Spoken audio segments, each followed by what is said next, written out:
ताज्या बातम्यांसाठी महान करेला सबस्क्राइब करा आणि बेल आयकॉनला क्लिक करा।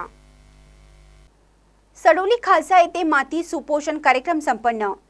श्री सिद्धगिरी मठ महासंस्थान कनेरी व कृषी विज्ञान केंद्र कनेरी यांनी करवीर तालुक्यातील सडोली खालसा येथे आयोजित केलेल्या माती सुपोषण व संवर्धन कार्यक्रमात चांगला प्रतिसाद मिळाला। मठामार्फत केलेल्या आवाहनानुसार बऱ्याच शेतकऱ्यांनी आपल्या शेतातील ओंजळभर माती ज्योतिबा मंदिरात जमा केली। त्या मातीची एका पांढऱ्या शुभ्र कापडावर रास करण्यात आली।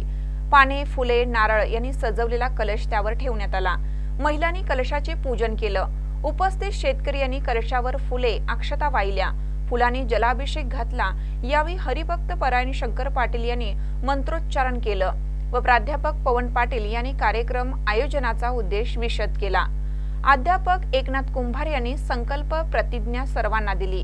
सर्व कार्यक्रम संपन्न झाल्यावर राशीतील थोडी थोडी माती उपस्थितांना आपल्या शेतात टाकण्यासाठी देण्यात आली।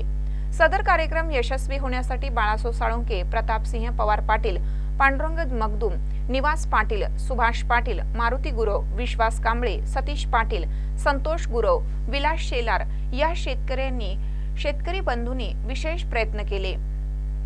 ग्रामविकास अधिकारी निलेश कुंभार यांनी आभार मानलं।